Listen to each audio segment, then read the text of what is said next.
और सबसे पहली खबर दानापुर से एक सनसनीखेज वारदात सामने आई। नौबतपुर के शहर रामपुर में बचपन का एक दोस्त अपनी दोस्त की जान का दुश्मन बन गया।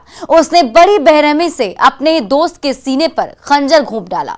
दोस्ती में दुश्मनी, हत्या के इस वारदात से उन दो दोस्तों को जानने वाले सदमे में हैं। उन्हें समझ नहीं आ रहा कि आखिर कबीर ने क्यों रोशन की हत्या की। दोस्ती में कैसे हुई दुश्मनी?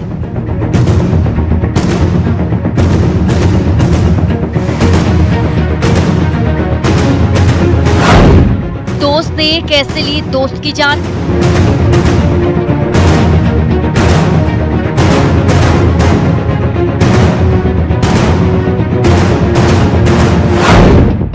हत्या के बाद हाहाकार।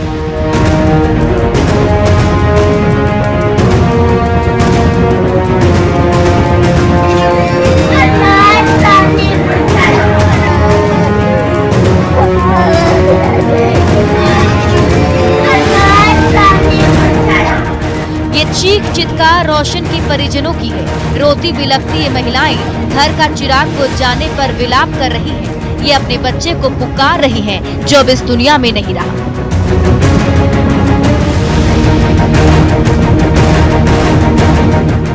काले रंग के कपड़े में दिख रहे रोशन को इसके अपने ही दोस्त ने मौत के घाट उतार दिया है। काल के गाल में उसे वहां पहुंचा दिया जहां से आज तक कोई लौट कर नहीं आया।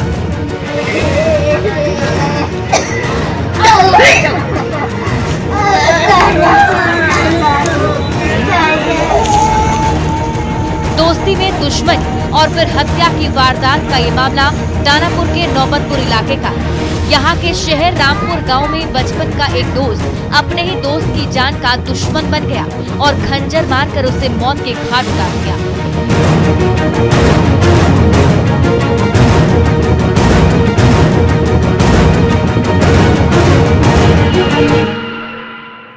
जिस दोस्त के ऊपर रोशन की हत्या करने का आरोप लगा है उसका नाम कबीर बताया जा रहा है।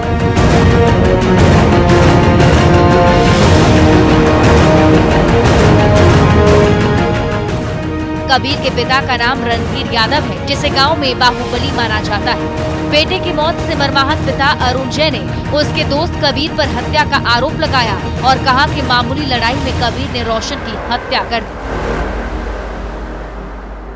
किसने मारा है आपको बेटे को?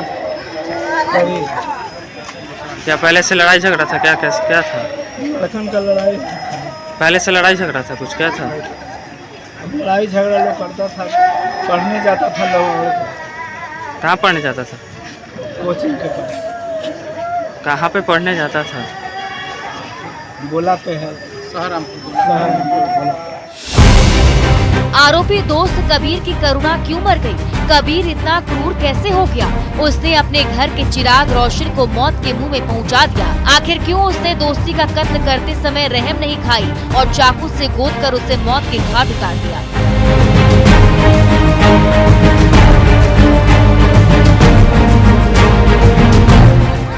ऐसे ढेर सारे सवाल रोशन के घर वाले और दूसरे लोगों के मन में है। रोशन के मामा श्रवण का कहना है कि कबीर ने अकेले ही नहीं इस वारदात को अंजाम दिया बल्कि उनके भांजे को मारने के लिए दो और साथियों का सहारा लिया। सर वो सब बच्चा लोग स्कूल में कोचिंग में गया हुआ था पढ़ने, ठीक है ना। कबीर कुमार रणधीर यादव के जो लड़का है वो गांव के बाहुबली बनते हैं। उन लोग पूरा जो फैमिली है रणधीर यादव ही पूरा अपने फैमिली को बढ़ा के रखते हैं। वो लोग क्या किए कि मेरे भगना को जान से मार दिए। 3 को मिलकर तीन लड़का मिलकर ये लोग जान से मार दिए। कहीं बुला के मारा या? हाँ बुला कर सर। वो कोचिंग से निकल रहा था, ये लोग एक बैग आए गोली पिस्तौल आपको चाकू लेकर चाकू से सीना पर वार कर दिए सर। मेरा भगना निकला जैसे ही पढ़ कर वैसे ही मारना ये लोग शुरू कर दिए। कोचिंग के पास ही मारा? जी कोचिंग के पास ही सर। कितने लोग थे? वो लोग 3 लोग थे सर। 3 लोग थे जी। हमारे गांव में कुछ लोग खुदा से मार के लड़का को जी मर्डर कर दिए हैं। किस चीज से? खुदा से। कहाँ पे मर्डर कर दिया? फाटू में पूरा बाया तरफ जगह कहाँ पे मारे? सहारनपुर में। कहीं बुला के मारे हैं या कि वहीं? बुला के लोग मारे। कोई दुश्मनी था पहले से क्या वो सब? बच्चा तो साथे खेलता कूदता था, कोई दुश्मनी तो नहीं था। क्या नाम है आपका? उन्नीस कुमार ऊपर।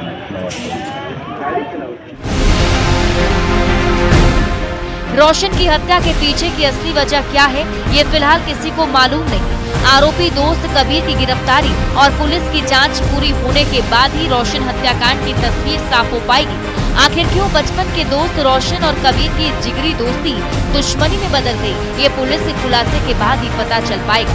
न्यूज़ 18 के लिए दानापुर से अमरजीत शर्मा के साथ ब्यूरो रिपोर्ट।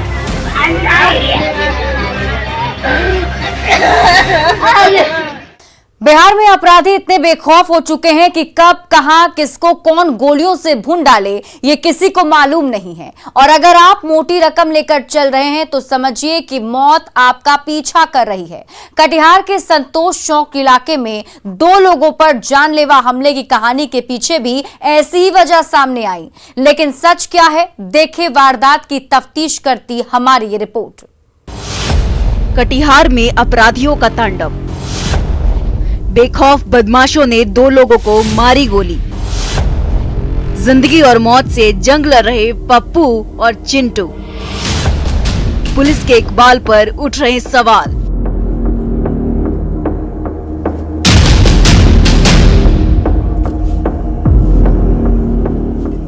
स्ट्रेचर पर लेटा ये व्यक्ति जिंदगी और मौत से जंग लड़ रहा है।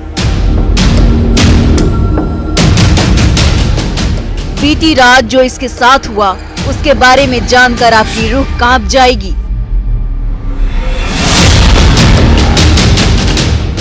जिंदगी और मौत से जूझ रहे इस शख्स का नाम पप्पू सिंह है, जो मूल रूप से कटिहार जिले के अमला टोला का रहने वाला है। बीती रात ये अपने एक स्टाफ के साथ सूद का पैसा लेकर लौट रहा था। तभी 10 से 12 की संख्या में नगर थाना क्षेत्र के संतोषी चौक के पास अज्ञात अपराधियों ने इन्हें घेर लिया और इनके साथ मारपीट शुरू कर दी। पहले तो बेखौफ बदमाशों ने जमीन पर लेटाकर बेरहमी से पीटा और फिर पिस्टल निकालकर सीने में गोली मार दी। कम से कम 15-20 गाड़ी से आया। हाँ। लटा के पहले मारा। हाँ। उसके बाद पिस्टल निकाला, गोली मार दिया। कौन था, कुछ पहचानते हैं? नहीं। आपका क्या नाम है? मेरा नाम चिंटू सिंह है। और जो है उनका क्या नाम है? पप्पू सिंह। कहाँ घर है आप लोग का? क्या चीज बात को लेकर झगड़ा हुआ? कोई बात नहीं, अचानक रोका। हाँ। डायरेक्ट पूछा पप्पू सिंह तो ही ना है रे। हाँ। उसको मारने लगा, हमको भी मारने लगा। हाँ। लेटा के देखिए इधर बालू उलू का पूरा दाग है। तो क्यों मारा? नहीं पता। अच्छा, मारा कौन? ना चिनते नहीं हम उन लोगों को। उन लोगों ने चिनते हैं? नहीं। कितना बजे घटना ये? अभी तुरंत। तो अभी किसी से झगड़ा हुआ है आपका? नहीं। कुछ दिन पहले? नहीं। क्या नाम है आपका? चिंटू सिंह। घर कहाँ है? तो संतोषी चौक कैसे पहुँच गया? संतोषी चौक तगादा करने गए थे। किस चीज का तगादा? सूद में पप्पू भैया पैसा लगाया उसे। बिल्कुल सही सुना आपने। न तो कोई विवाद था और न ही कोई फसाद था। ये लोग बस तगादा कर घर लौट रहे थे। तभी अपराधियों ने इन्हें घेर लिया और बेवजह इनकी पिटाई कर दी और बंदूक निकालकर गोली मार दी। बदमाशों ने पप्पू सिंह के साथ साथ उनके स्टाफ चिंटू को भी खूब पीटा और उसे पीट कर अधमरा कर दिया। जख्मी चिंटू सिंह के मुताबिक पप्पू सिंह व्यक्ति को सूद पर पैसा देते हैं। इसी पैसे का तगादा कर दोनों लौट रहे थे। तभी उन्होंने मारपीट की और गोली मारने के बाद 30-40 हजार रुपए छीन लिए। पैसा भी छीना है क्या आप लोग से? हाँ। पैसा भी लूटा है? हाँ। कितना पैसा था जो बैग में? हाँ। वो सब ले लिया। लमसम फिर भी कुछ अंदाजा है कितना पैसा था? हाँ। कितना पैसा था उसमें? 30-40 हजार रुपया था। घटना के बाद दोनों को आनंद फानंद में कटिहार सदर अस्पताल में भर्ती कराया गया, जहां प्राथमिक इलाज के बाद डॉक्टरों ने बेहतर इलाज के लिए कटिहार मेडिकल कॉलेज रेफर कर दिया। चिंटू का कहना है कि जिन बदमाशों ने उनके ऊपर हमला किया वे अनजान थे। किसी बात को लेकर उनसे विवाद नहीं हुआ था, न ही इससे पहले भी किसी से कोई लड़ाई हुई थी। वहाँ से आ रहे थे। कहाँ से? संतोषी से। हाँ। हाँ। कम से कम 15-20 गाड़ी से आया। हाँ। लटा के पहले मारा। हाँ। उसके बाद पिस्टल निकाला, गोली मार दिया। कौन था, कुछ पहचानते हैं? नहीं, आपका क्या नाम है? मेरा नाम चिंटू सिंह है। और एक जो है उनका क्या नाम है? पप्पू सिंह। कहाँ घर है आप लोग का? क्या चीज बात को लेकर झगड़ा हुआ? कोई बात नहीं, अचानक रोका, डायरेक्ट पूछा पप्पू सिंह तू ही ना है रे? हाँ, उसको मारने लगा, हमको भी मारने लगा। लेटा लेटा के देखिए इधर बालू उलू का पूरा दाग है। तो क्यों मारा? नहीं पता। अच्छा, मारा कौन? ना चिंते नहीं हम उन लोगों को। उन लोगों ने चिंते हैं? नहीं। कितना बजे घटना ये? अभी तुरंत। तो अभी किसी से झगड़ा उगड़ा हुआ है आपका? नहीं नहीं। फिलहाल इस घटना के बाद कटिहार पुलिस मामले की छानबीन में जुटी हुई है। अपराधियों के बारे में जानकारी जुटाई जा रही है। इस मामले में देखने वाली बात होगी कि पुलिस कब तक अपराधियों के हाथों में हथकड़ी पहनाती है। न्यूज़ 18 के लिए कटिहार से शुभ्रत के साथ ब्यूरो रिपोर्ट।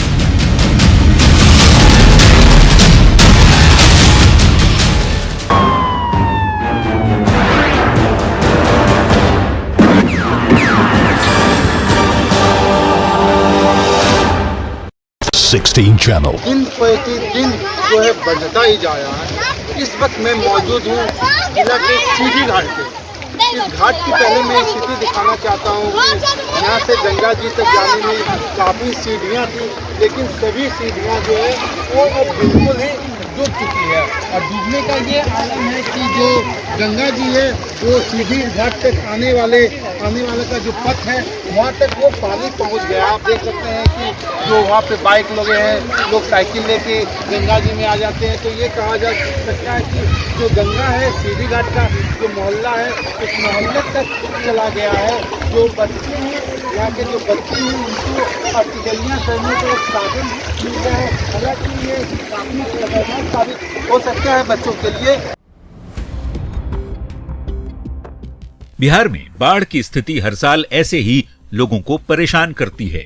भौगोलिक वजहों से भले ही हर बार निचला इलाका बाढ़ के पानी की चपेट में आता हो, लेकिन सरकार और प्रशासन की मुकम्मल तैयारी समय रहते नहीं होने की वजह से जनजीवन प्रभावित होता रहता है। दावे चाहे जितने भी कर लिए जाएं, लेकिन हालात हर बार उम्मीदों पर पानी फिर जाता है। Bureau report, news 18।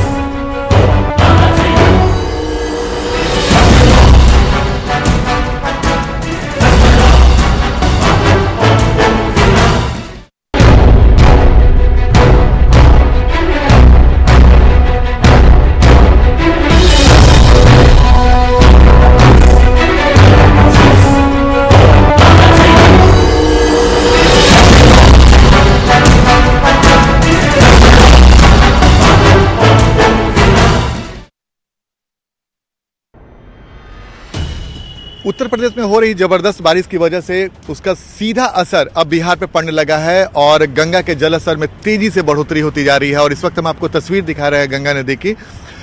चूंकि बनारस में और उत्तर प्रदेश के कई इलाकों में जबरदस्त बारिश होने की वजह से गंगा के जल स्तर में बनारस में भी काफ़ी बढ़ोतरी हुई है। और चूंकि अप स्ट्रीम पड़ता है गंगा का उत्तर प्रदेश का इलाका और डाउन स्ट्रीम में पड़ता है बिहार, तो जाहिर सी बात है गंगा नदी के बढ़े जल स्तर का सीधा असर डाउन स्ट्रीम यानी कि बिहार की में गंगा नदी में पड़ने वाली है और इसका असर भी दिखने लगा है। और बक्सर हो, पटना हो या फिर आगे का इलाका भागलपुर के इलाका, कई इलाकों में गंगा के जलस्तर में काफ़ी बढ़ोतरी हो रही है। और अगर 2 दिनों तक परिस्थितियां ऐसी रही तो कई इलाकों में बाढ़ का खतरा मंडराने रहेगा। तो इस वक्त हम आपको तस्वीर दिखा रहे हैं पटना के गांधी घाट की तस्वीर, जहां पे गंगा के जलस्तर में बढ़ोतरी लगातार जारी है और जल संसाधन विभाग पूरी तरह से अलर्ट मोड में है और लगातार अधिकारियों को निगरानी करने का निर्देश दिया गया है। जल संसाधन मंत्री संजय झा खुद लगातार मॉनिटरिंग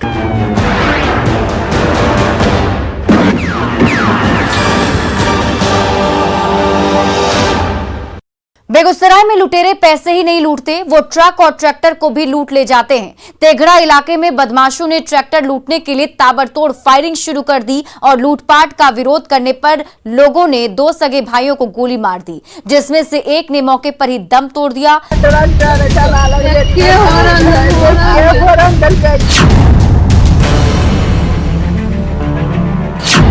बेगूसराय में कैसे होगा क्राइम कंट्रोल?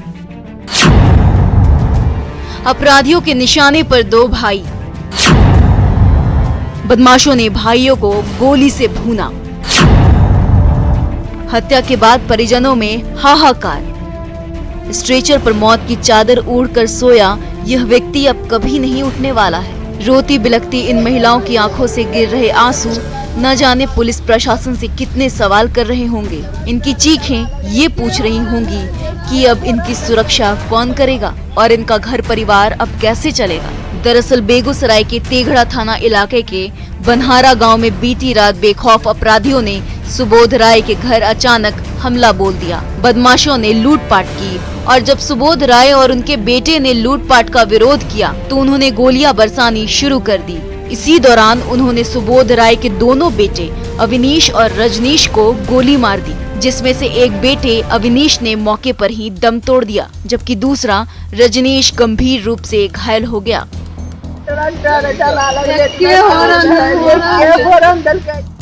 वह अभी अस्पताल में जिंदगी और मौत की जंग लड़ रहा है। बदमाशों ने न सिर्फ सुबोध राय के दोनों बेटों को गोली मारी, बल्कि उन्होंने डंडे और रॉड से सुबोध राय की भी पिटाई की, जिससे उनका हाथ टूट गया और वह गंभीर रूप से जख्मी हो गए। सोचिए, एक क्षण में अपराधियों की गोली का शिकार हुए बेटे को लेकर इस माँ के ऊपर क्या बीत रही होगी। इस माँ ने जीवन भर जिस कलेजे के टुकड़े को हृदय से लगा कर रखा, उसे एक पल में बेखौफ अपराधियों ने जुदा कर दिया। लक्ष्मी देवी का एक बेटा अब इस दुनिया में नहीं है, जबकि दूसरा बेटा भी हॉस्पिटल में आखिरी सांसें गिन रहा है। अस्पताल के बेड पर दूसरे बेटे की सांस न टूट जाए, इसलिए लक्ष्मी देवी और उनका पूरा परिवार भगवान से दुआएं मांग रहा है। रोती बिलखती लक्ष्मी देवी ने बीती रात की कहानी बयां करते हुए बताया कि रात में भारी संख्या में अपराधियों ने उनके घर को निशाना बनाया है। जैसे ही अपराधी गाड़ी चुरा कर ले जा रहे थे, वैसे ही गाड़ी का हॉर्न बज गया। बेटे बदमाशों के पीछे भागे, लेकिन तब तक उन्होंने गोलियां बरसानी शुरू कर दी। अपराधियों के गोली लगते ही अवनीश की मौके पर ही मौत हो गई।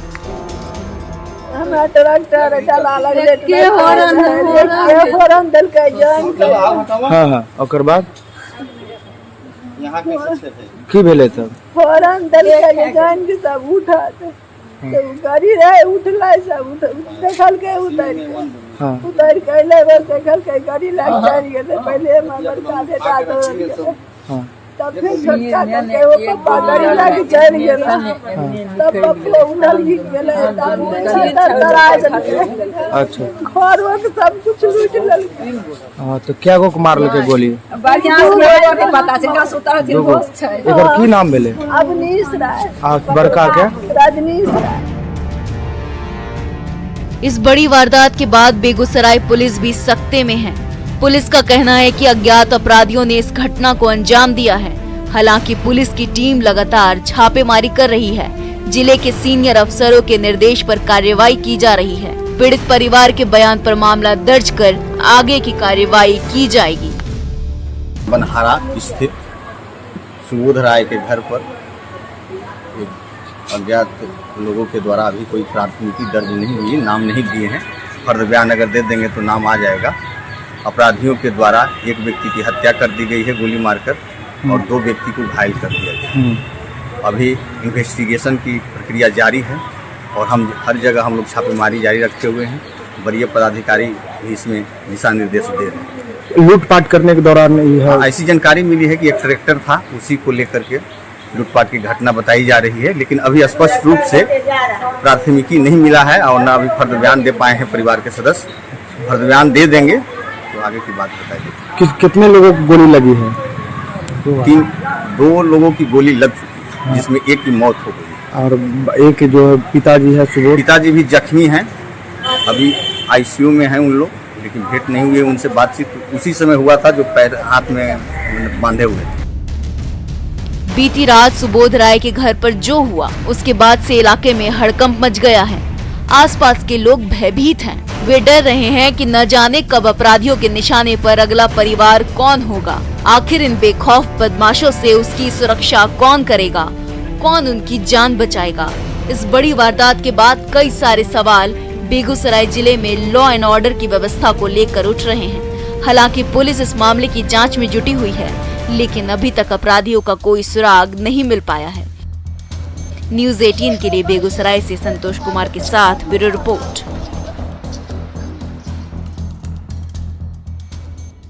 तो तफ्तीश में आज के लिए बस इतना ही। बाकी खबरों के लिए देखते रहिए न्यूज़ 18 बिहार झारखंड।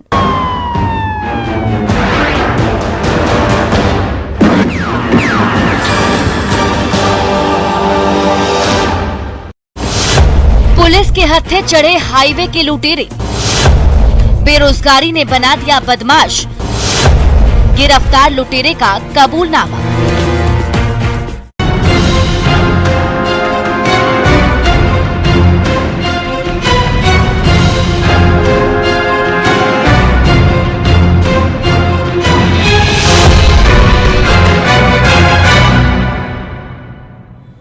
हाथों में हथकड़ी और चेहरे पर काला नकाब लिए कटिहार पुलिस की कस्टडी में दिख रहे ये दोनों गैंग्स ऑफ हाईवे के लुटेरे हैं, जो रफ्तार भरती हाईवे पर पुलिस को खुली चुनौती देते हुए राहगीरों का रास्ता रोकने का काम करते थे। देसी कट्टे और पिस्टल की धौंस दिखाकर लूट की वारदात को अंजाम देते थे और पुलिस के पहुंचने से पहले ही आंखों से ओझल हो जाते थे। लेकिन इस बार दोनों का दांव उल्टा पड़ गया और पुलिस ने दोनों को दबोच लिया। पुलिस को ये कामयाबी उस वक्त हाथ लगी जब पुलिस 2 अगस्त 2022 को कटिहार के पोटिया थाना क्षेत्र के खैरा मोड़ के पास हुए 2,15,000 की लूट मामले की तफ्तीश कर रही थी, जिसके पीछे की कहानी बेहद ही दिलचस्प है। पुलिस के मुताबिक गिरफ्तार लुटेरे पहले फाइनेंस कंपनी के एजेंट और आरोपी ललित के चचेरे भाई को लूटने वाले थे, लेकिन किसी वजह से गुंडों की प्लानिंग फेल हो गई और दोनों ने दूसरे सीएसपी संचालक कुंदन कुमार को निशाना बनाते हुए 2.25 लाख रुपया लूट लिया और दोनों फरार हो गए। जिसके बाद पीड़ित ने पोटिया थाने पहुंचकर लूट की एफआईआर दर्ज कराई, जिसे चैलेंज के तौर पर लेते हुए पुलिस मामले की जांच में जुट गई और 28 दिनों बाद खुलासा करते हुए दोनों को गिरफ्तार कर हाथों में हथकड़ी पहना दी। जो पोटिया है और उनके जो कनी स्टाफ हैं, सब लोगों ने काफ़ी इसमें डीपली मेहनत किया और इस कांड को टेक्निकली भी डिटेक्ट किया गया और उसमें लूट में शामिल तीन लोग जो शामिल थे उनकी पहचान हुई, जिसमें 2 की गिरफ्तारी हो गई है और दोनों के नाम राकेश कुमार यादव और ललित कुमार मंडल है। दोनों पूर्व में भी जेल गए हुए हैं। पुलिस ने जिन 2 अपराधियों को गिरफ्तार किया है उसमें राकेश कुमार और ललित मंडल शामिल है, जबकि तीसरा आरोपी अभी पुलिस की गिरफ्त से बाहर है। पुलिस ने जब दोनों की तलाशी ली तो लूट के 20,000 रुपए मिले, जिसे पुलिस ने जब्त कर लिया है। साथ ही साथ पुलिस ने लूट के दरमियान इस्तेमाल किए गए 2 बाइक को भी जब्त कर लिया है। जब पुलिस ने दोनों की आपराधिक कुंडली खंगालनी शुरू की तो पता चला कि पुलिस की क्राइम डायरी में दोनों के खिलाफ कई कांड दर्ज हैं। राकेश यादव नाम का अपराधी कई बार जेल की हवा भी खा चुका है, जो रफ्तार भरती हाईवे पर लोगों को अपना शिकार बनाता था और हथियार के दम पर लूट की वारदात को अंजाम देता था। उसकी भी शिनाख्त हो गई है, जल्दी उसको गिरफ्तार कर लिया जाएगा और इसमें लूटी गई राशि में से 20,000 रुपया नकद बरामद हुआ है और घटना में जो प्रयुक्त 2 मोटरसाइकिल है, दोनों मोटरसाइकिल की भी रिकवरी हुई है और 1 मोबाइल की रिकवरी। सर, क्या ये लोग सॉफ्ट टारगेट बनाते थे जो बैंक की फाइनेंस के, उन्हीं लोग को सॉफ्ट टारगेट? हाँ, ये लोग का वो लाइनर उसमें रहता था, जो बैंक से जब सीएसपी वाले का एक फिक्स टाइम है उसी अंतराल में लोग पैसा निकाल के लौटते हैं, तो वो लाइनर वहाँ रहता था। दोनों की गिरफ्तारी के बाद पुलिस ने जब सख्ती से पूछताछ की तो दोनों ने अपना जुर्म कबूल कर लिया, जिसमें ललित मंडल ने अपने आप को लाइन बताया, जबकि राकेश यादव ने गैंग्स ऑफ हाईवे के लुटेरा गैंग का गुर्गा बताया। साथ ही साथ एक राकेश ने ये भी बताया कि बेरोजगारी ने गुंडा बना दिया, कुछ काम नहीं मिला तो अपराध की राह पर निकल पड़े। उधर जा रहे थे, उधर से आ रहा था। वो आ रहा था जी। अच्छा, क्या पिस्टल आप लोग के पास? नहीं सर। कैसे डायरेक्ट छीन के भाग गए? जी। तो उसको डराए होंगे ना? नहीं सर। क्या चीज से डराए? कोई चीज से नहीं। कोई चीज से नहीं डराए थे सर, सिर्फ तो ऐसे दे दिया बस, उसे छीन के भाग गए। 2 लाख। हाँ, 2 लाख। इससे पहले और कहाँ लूटे? और कहीं नहीं। कहीं नहीं। कहाँ घर है? जी। भंगा। जी। क्यों करते हैं ये? कोई काम नहीं मिलता इसलिए। कोई काम नहीं मिलता इसलिए? जी। सुन लिया आपने, कोई काम नहीं मिला तो जुर्म की दुनिया का बादशाह बनने निकल गए, लेकिन पुलिस ने दोनों आरोपियों के अरमानों पर पानी फेर दिया और हाथों में हथकड़ी पहनाकर जेल की सलाखों में पहुंचा दिया, जहां अब दोनों की दिन और रात दोनों कटेगी। जबकि तीसरे आरोपी की गिरफ्तारी को लेकर पुलिस छापेमारी कर रही है और सीएसपी संचालक से अपील की है कि जब भी आप पैसे लेकर निकले तो अपने इलाके के संबंधित थाने को सूचित करें, ताकि पुलिस आपकी और आपके पैसे की सुरक्षा कर सके। न्यूज़ 18 भी आपसे अपील करता है कि ऐसे हालत में जरूर पुलिस को खबर करें, लेकिन बेरोजगारी की वजह आप पर कोई ऐसा काम ना करे। लेकिन बेरोजगारी की वजह से आप कोई भी ऐसा काम ना करें जिसकी वजह से आपके लिए भी सलाखों के दरवाजे खुल जाएं। न्यूज़ 18 के लिए कटिहार से सुब्रत गुहा के साथ ब्यूरो रिपोर्ट। लगातार जल संसाधन के जो अधिकारी हैं उन्हें पल पल की रिपोर्ट देने की बात कही है। तो अगर